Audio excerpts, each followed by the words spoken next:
You know, it is kind of funny. When politicians and the media talk about Russia and Vladimir Putin, they often use the word oligarchy. They talk about how the oligarchs of Russia have enormous power under Putin. But strangely enough, the term oligarchy is very rarely used to describe what's happening in the United States, or in fact, what's happening around the world. But guess what? Oligarchy is a global phenomenon, and it is headquartered right here in the United States. The fact of the matter is, and we don't talk about it very much, but this is the reality, a small number of incredibly wealthy billionaires own and control much of the global economy, period. End of discussion. And increasingly, they own and control our government through a corrupt campaign finance system. Since 2020, 5 billion people all over the world have become poorer, while the world's 5 richest billionaires have more than doubled their fortunes at a rate of $14 million per hour. And listen to this. Elon Musk, the world's wealthiest man, has added $120 billion to his fortune just since election day. Got that? $120 billion since election day. While Jeff Bezos, number 2 guy, he only became $67 billion richer in the last month. And Mark Zuckerberg, he became $90 billion richer this year alone. In other words, the people on top who are already phenomenally rich are becoming incredibly richer.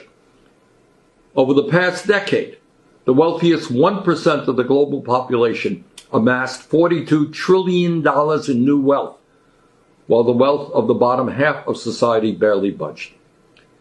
In fact, as of today, the top 1% owns more wealth than 95% of the people on this earth.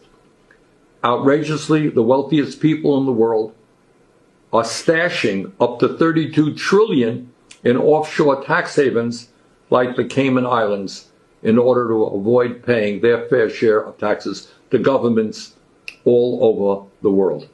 In other words, governments are underfunded, and these people stash trillions in tax havens. Meanwhile, the uber-rich do spend money to protect their incredible wealth. They do it by buying influence, and increasingly by buying our elections.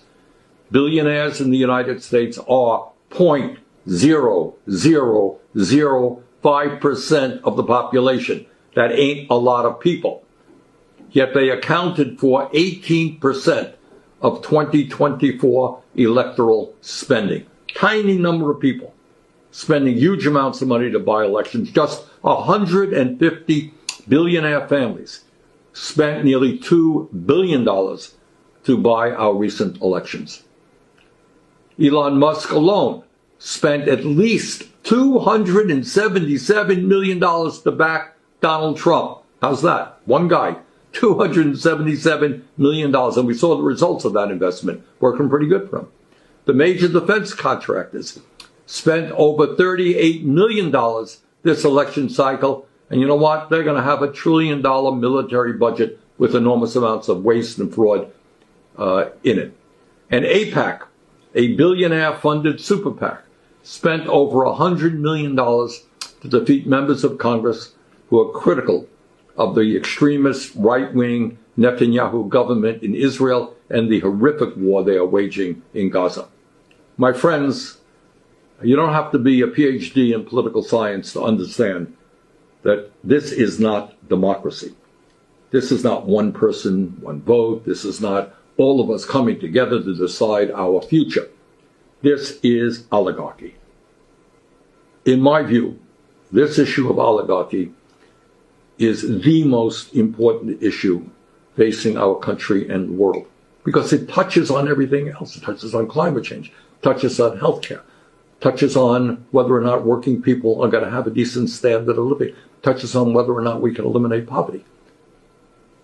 And what we are going to be doing now is over the coming months, we are going to be doing a number of programs exploring how global oligarchy functions, the power that the very, very rich have over our economy and over our political life. We're going to be talking about the tax havens they use and how they avoid paying their fair share of taxes. And we will be talking about the kind of role that the oligarchs will play in the coming Trump administration. We're going to bring forth some of the really smartest people in this country and around the world who know about this issue. So it's important stuff, and I hope you will follow along. Take care. Bye-bye.